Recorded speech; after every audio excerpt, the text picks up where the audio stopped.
Everyone, welcome out. Thank you so much for deciding to take the time to listen today. Chapter 8 of Revelation is super fun. I'm very excited for what we have today. Let's get right into it because I'm not big on long introductions. So, verse 1, when the Lamb broke the seventh seal on the scroll, there was silence throughout heaven for about a half an hour.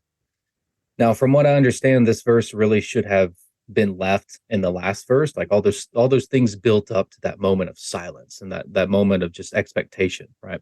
It's a dramatic pause, and there's also an element of mystery to this, right? But I'm really reminded also of the moments of silence that you have right before some kind of competition, right before some kind of battle. When you know that something big is about to kick off, it tends to have that quieting effect on everyone. People are on edge, they're tensed up, they're ready for action, but there's nothing to do yet. And those moments definitely can supercharge your prayer life. And there's just an element of solemnness to everything. Those moments of just like appreciation where you're not saying anything, but you're living in that experience. You're in awe. You're in expectation of what God is about to do and of what He has said already. And I'm not sure if the half hour is meant to represent something specific or if it's just an element of rest and suspense. I'm not really sure. But that space where we just wait silently for God to move is where a tremendous amount of personal growth is going to take place. Verse 2 says, then I saw these seven angels who stand before God, and seven trumpets were given to them. So there's that number seven again. And let's also take a closer look at the symbolism of the trumpet. First of all, it's something that is used in worship, but also in war. It makes announcements, it gains attention, it summons people together, and it calls them to take action, or it calls for silence too. It's marking that something is taking place. It was used in the Old Testament when God would show up, there would be a trumpet blast that would sound. And it's like, okay, this is the thing. This is the moment. This is something important. And those trumpet blasts also were used to mark the falling of the walls of Jericho. They were used in the temple. They were used on the battlefield. And so there's a lot to it when you really think about like, what is the trumpet saying? Like, what was it saying at Jericho? Like, this is announcing the presence of God. And before Him, all earthly structures will crumble, right? When you're on the battlefield and it's like you hear the sound of the trumpet, it's like that means to do something, right? Like there's a call for action, but in the temple, it's a call for reverence. And so if you look back at Exodus 19, 16 through 20, when God communicates the Ten Commandments to the people, on the morning of the third day, there was thunder and lightning with a thick cloud over the mountain and a very loud trumpet blast. Everyone in the camp trembled. Then Moses led the people out of the camp to meet with God. And they stood at the foot of the mountain. Now Mount Sinai was all in smoke because Yahweh descended upon it in fire. And its smoke ascended like the smoke of a furnace, and the whole mountain trembled violently. As the sound of the trumpet grew louder and louder, Moses spoke, and the voice of God answered him. So the trumpet blast here announces the presence of God. And it's part of this atmosphere that just builds up, and it builds itself up more and more and more. There's smoke, there's fire, there's thunder, and the sound of the trumpets is marking that particular segment in time as being something significant, something worth paying attention to. It rings out with authority, with decisiveness. It brings power and momentum. It is the arrival of the Lord of Heaven's hosts, Lord of Heaven's armies. Verses 3 through 6. Another angel who had a golden censer came and stood at the altar. He was given much incense to offer with the prayers of all God's people on the golden altar in front of the throne. The smoke of the incense, together with the prayers of God's people, went up before God from the angel's hand. Then the angel took the censer, filled it with fire from the altar, and hurled it on the earth. And there came peals of thunder, rumblings, flashings of lightning, and an earthquake. Then the seven angels who had the seven trumpets prepared to sound them. This goes back to what we talked about earlier with the idea of prayer being like the smoke of the incense. It's something etheric that rises up and it fills the room with a pleasing aroma in the process. It refers to the soul that seeks upward towards divinity. It has to do with the smell itself. Remember that the nose is something that discerns between pleasing and displeasing. between healthy and unhealthy in a way that the eyes can't, right? You know, a steak might look good or an egg might look good and it might look fine, but it smells bad. And it's like, okay, well, if I eat that, I get sick. So the eyes can be deceived, but the nose can pick up on those things sometimes. So it's a way of discerning. So I like the aroma of sacrifices. Like, why did God find this aroma pleasing? It's because he likes steak? No, it's because the soul behind it. It's not just an empty gesture. It's not just an outward expression. It doesn't just look good. It is good. It's being evaluated across multiple levels of its essence. Like it's not just looking at how it appears, it's looking at what it actually is inside. The sense of smell is a way of perceiving the true nature of a thing that might be trying to appear as something other than what it is. And the scattering of the coals in this, that represents destruction and the burning away of the impure.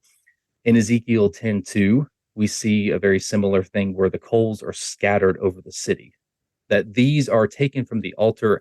I think is suggesting that those things to come, those, you know, like that fire, that destruction, it's of a holy and cleansing nature. It's easy to look at fiery judgment as a negative thing and as a terrifying thing, and it is, but it, you know, keep in mind that fire destroys impurities. It sanitizes diseases and it clears out the dead wood so that new growth can take place. Like if you have like a forest fire and you have a forest, you do a controlled burn, it gets rid of all that underbrush, allows for new growth, and it's also safer in the long run. It's healthier for the forest. So verse 7, the first angel sounded his trumpet, and there came hail mixed with fire and blood, and it was hurled down on the earth. A third of the earth was burned up, a third of the trees were burned up, and all the green grass was burned up. It's not too hard to see how the hail here resembles the scenes in Exodus, like the 10 plagues, when God sent those plagues upon the pagan oppressors. We have a similar idea here where the church is constantly being oppressed by the secular world. It's not just that we're captives, it's that we're captives in a spiritual tyranny. Remember that the Israelites, they didn't want to leave Egypt. They complained about where they were. They complained about their station in life. They complained that they were being mistreated, and their cries rose to heaven, and God heard them and remembered his covenant. But when God responded to their prayers, they were reluctant to move. They didn't want to rock the boat. They realized that they liked the comforts. They were afraid of what would happen once they were free, or or maybe they doubted that freedom was even a likely outcome of their rebellion. They were scared to move, and once they got out, they wanted to go back to Egypt. They kept complaining and longing for the good old days. They fell into the same trap that Lot's wife did when she kept looking back. They were reluctant to turn from old habits, and because of that, they fell into paganism. Which, when Moses went up the mountain, they started to worship the golden calf. Even as the fire of God was burning on the mountain in front of them, right? Like they weren't quite willing to let go of that old era, of that old those old customs and practices, the things that were comfortable to them. They still wanted to put their faith in what was more like immediate, I guess. I think that's part of like why like the nature worshiping in general is like, well, because you can kind of see and directly experience these things, and maybe there is a high level sense of truth to the things that come out of like really investigating nature. But at the same time, if you put your faith in that, if you put your trust in that, then you're worshiping created things rather than the creator. Okay. And we live in that same culture. We know that we want things to get better, but deep in our hearts, we don't want to give those things up. We're not ready to let go of the things that are holding us back. That's why the Bible says the human heart is the most deceitful of all things and is desperately wicked. Who can understand it? You think about that, and it's like we would like to believe that we understand ourselves. We like to believe that we know what we want, but it's like I want to be in fantastic shape. I want to be wealthy. I want to be good to people. I want to be XYZ. Like just fill in the blank. I want to be whatever. And the path to get to that is usually not that complicated. Yes, there's usually a matter of technical knowledge. We have to learn certain things. We have to learn certain skills. But there's already a lot of things that we could do without learning anything new. We could just do the things that we already know that we should do, but we don't do them. And it's like, why? We have even the things that we don't know, we have access to them. We can get information. If we want to learn a new skill, we can get online and learn it for free. We don't need to pay for anything. We just need to be willing to spend the time and to commit to it. It's like, I want to be fantastic at playing piano. I want to write a book. I want to do whatever. I want to run a marathon. It's like, okay, I don't know how to do that. Well, I can learn. I can get online and I can learn. I can go to the library and I can learn. I can go talk to people and I can learn. If nothing else, I know, hey, if I want to be a good runner, I need to start running. Right. But then we don't do it, or we start on that path and we don't quite make it happen. And why? We think we want it, but there's so many layers to our hearts. There's so many layers to our unconscious mind. We want different things, and we think that we understand ourselves, but we really don't. And in terms of like just looking at modern society and looking at things from a biblical standpoint, we look in horror at the atrocities committed by society, but then we still engage in the same customs, the same practices, the same ideologies of those around us. We fear the world, so we don't speak out against it. We don't have the uncomfortable conversations because we allow fear and our desire to fit in to overwhelm our sense of duty to the one who gives us breath. We fear the opinions of a society that speaks to us through a screen. We get upset. I don't want to say this online. I don't want to make my views known. And it's like most of the time, the attacks aren't coming from a physical person. It's coming through our phone. We don't want to stand up against just the knowledge that someone from high school or someone across the world might get uncomfortable when you share Christian content on social media. Like, what? What is happening here? The passivity that has infected our society goes all the way back to the plagues of Egypt. Why were the Israelites so reluctant to take action? Why did they hesitate to revolt, even as the power of the living God rained down destruction on the heads of their enemies? What society could possibly have the experience of watching God fight for them in that way and still be afraid to follow?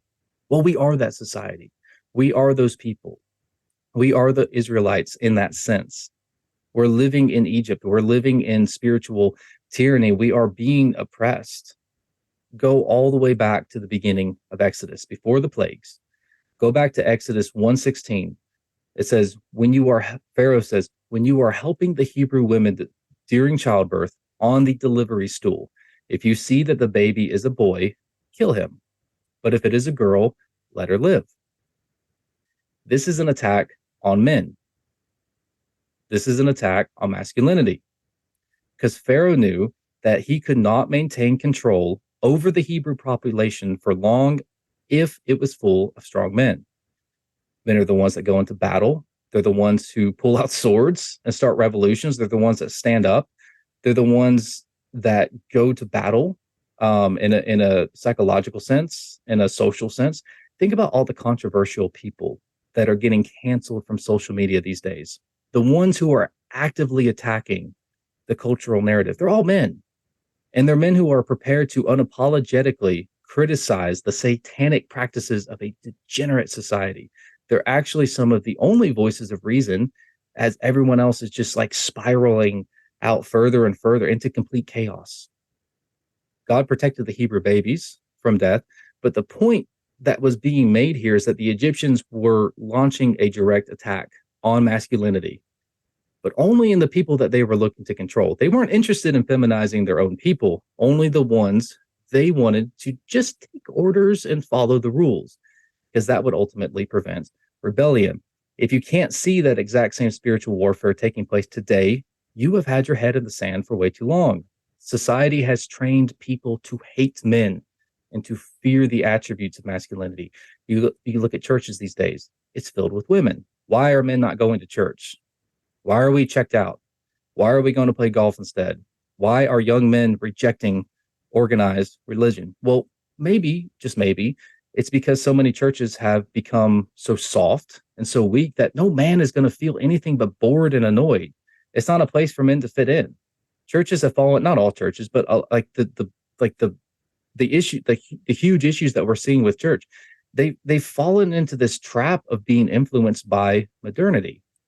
And you see, the world doesn't mind if we preach love and forgiveness. That's fine, because people like to misinterpret love and forgiveness as tolerance and acceptance.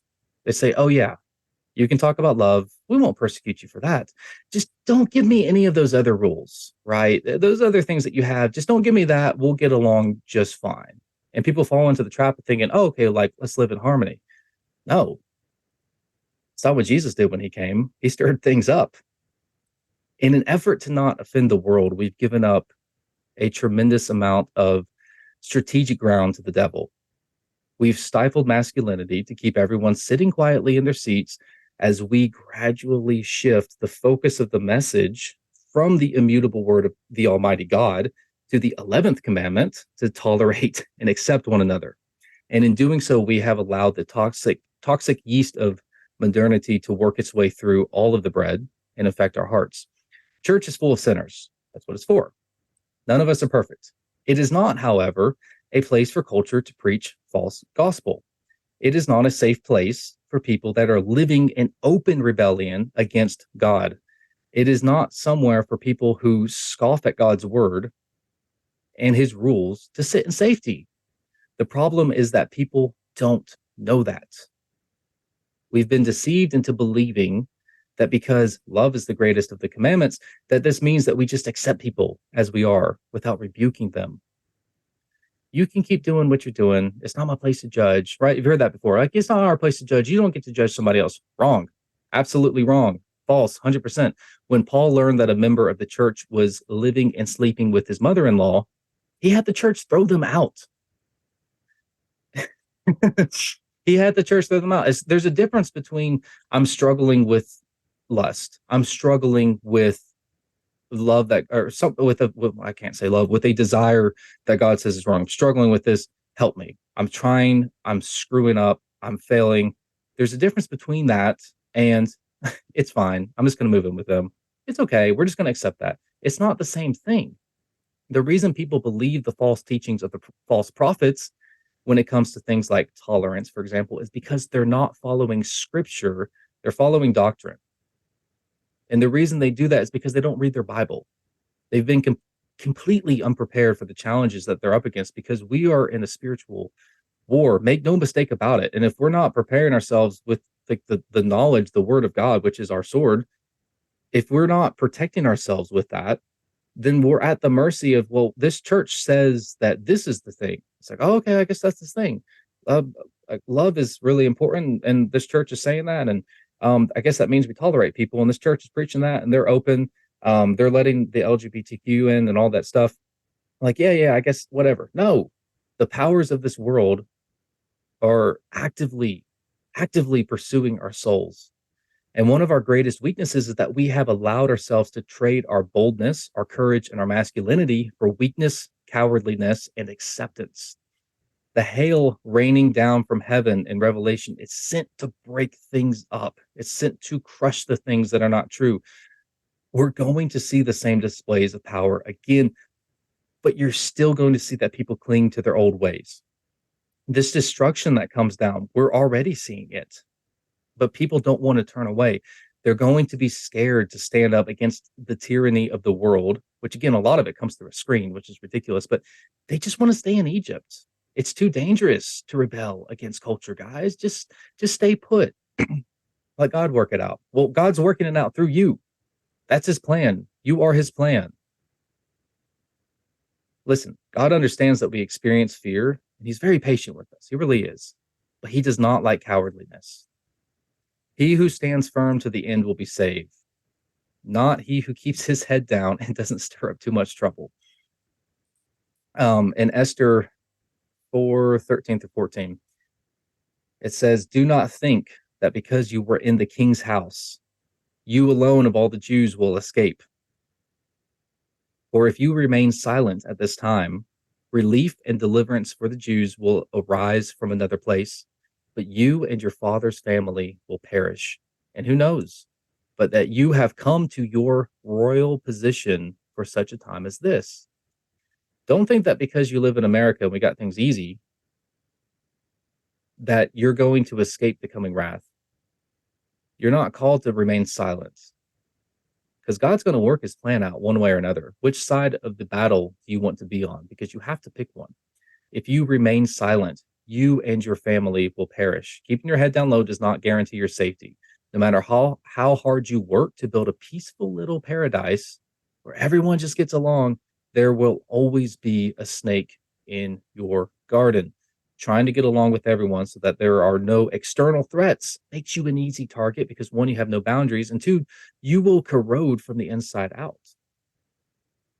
Because you're too scared of what other people will think, you fail to take action. You fail to have the difficult conversations that you know you should have. If you were really to think about it, like you kind of know what problems you're up against. You're just not taking action against them. Like, why is my life not getting better? You're not confronting the things that are holding you back.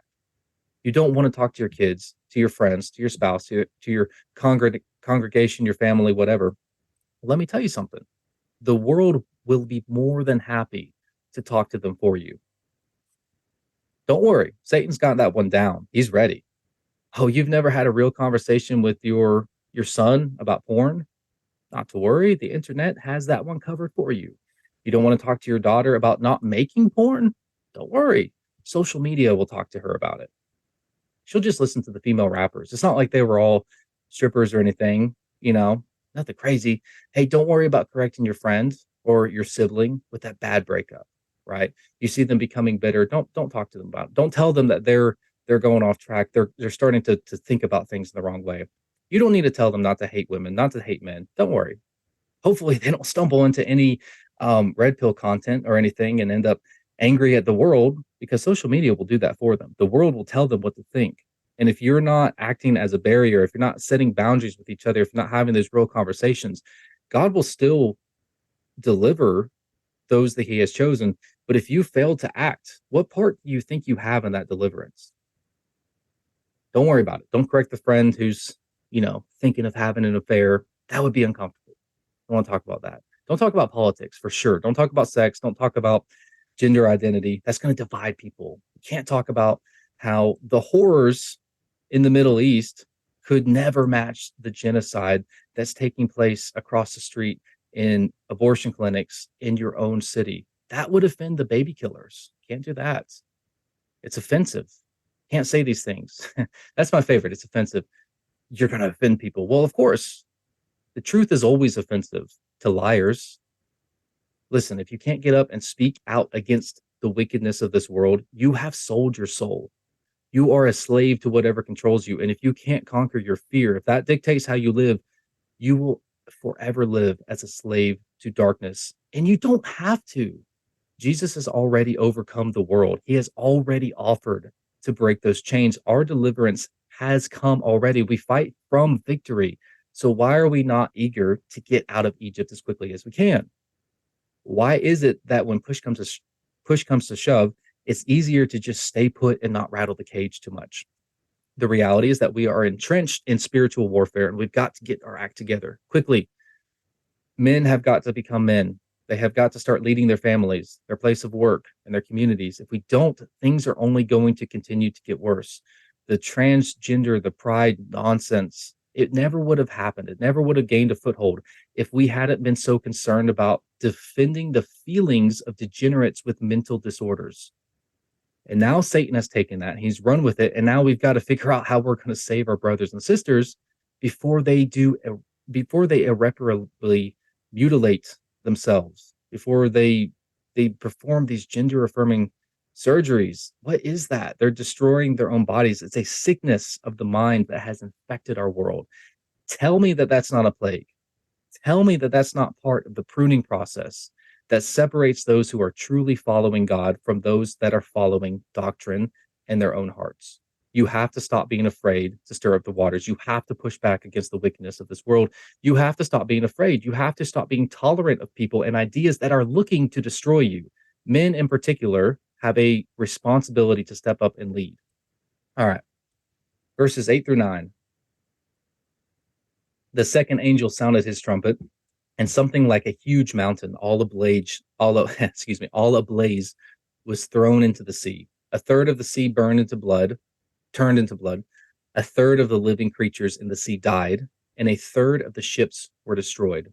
So now you have the land and the sea both under attack. You have the natural home of mankind, like the land, right, as well as the territory that we have learned to explore through the use of technology, innovation, and boldness. There's nowhere to hide, right? It's happening on land, it's happening on sea. The conscious, tangible, physical aspects of our world, as well as the kind of watery, unconscious, emotional elements of our being, are both subjected to God's judgment. Remember when Jesus said you could tell a mountain to be thrown into the sea and it would? Well, there you go. A huge mountain, all ablaze, thrown into the sea. Think about what a mountain is. It's a gigantic, immovable structure. It's an empire. It's an ideology. It's something that's like it's the titan that you don't think you can take on. It's a barrier. It's something that prohibits movement across the land. And to God, that's nothing. He can throw it right into the sea, no problem. And I also look at this as a metaphor as well. If the mountain is some sort of empire, either like a people and an organization and ideology, something like that. And the sea is at least partially representative of our unconscious mind. Then what you have is the plunging of what seemed to be immovable into what seems bottomless. It's the dissolution of order into chaos. It's no longer a solid structure, but now it's burned and it's collapsed into the sea. It's the psychotic breakdown that comes from living in opposition to God. It's that where you start to become paranoid, you start to get addicted to drugs, you start to think that everyone's out to get you, and you don't know what to believe, you don't know which way's up, and you're just floundering. You're in utter chaos and darkness. You have no stability because you have no truth. If God is light and you're apart from God, then you can only live in darkness.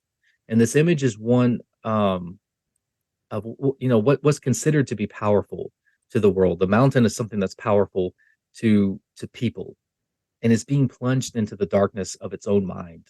Its unconscious fears overwhelming the rational mind. It's key players that become neurotic and unstable. It's the falling victim to your shadow self, to your own depravity on an individual and as a cultural level.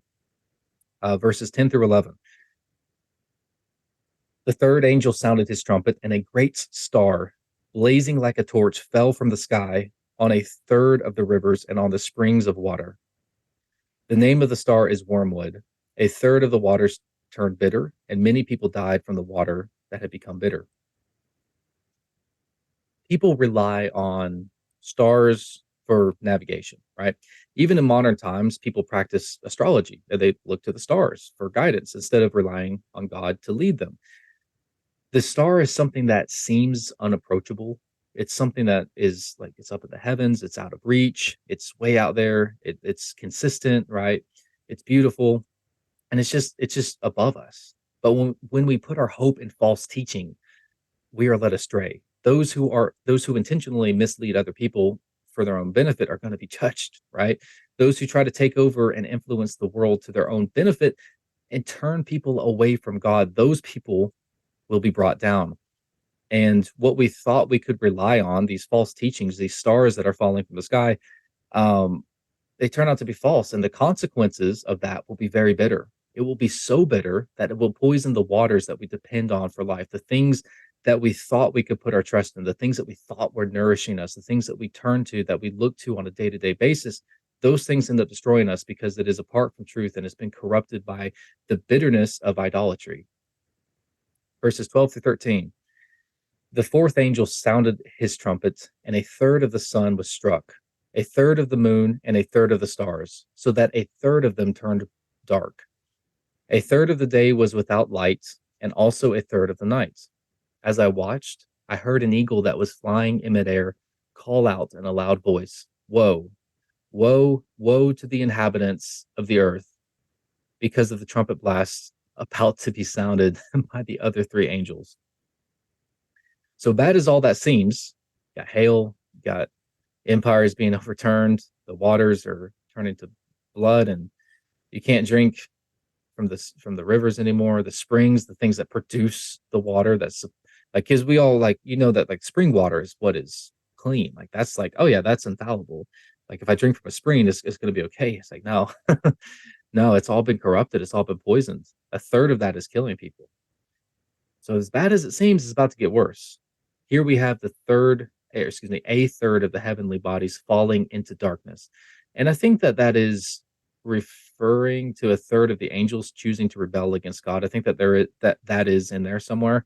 But I also think about how the leaders of the world, the people that are supposed to be our guiding light, they have fallen into darkness. And there's also an element of spiritual darkness here as well. Most of the world wanders around lost, deceived, and just taken in by all kinds of tricks and illusions. Fear of the Lord is the beginning of wisdom. So those who actively rebel against God can be intelligent but not wise. That's how you get the craziness of like the left, for example, convincing themselves that men can be women if they just play dress up. They've been they've convinced themselves of this, even though any amount of common sense would tell you that's a complete delusion. But they can be smart, they can be intelligent, they can work in universities, but they're not wise. They're foolish. People these days think that prostituting yourself to the world is somehow a virtue. They are not wise. True wisdom only comes from God. So looking for answers from the world is to look amongst liars. That's all it is. So yeah, chapter 8, super fun. I hope you guys enjoyed it. I will see you next time. Keep going through chapter 9. I'm really enjoying Revelation.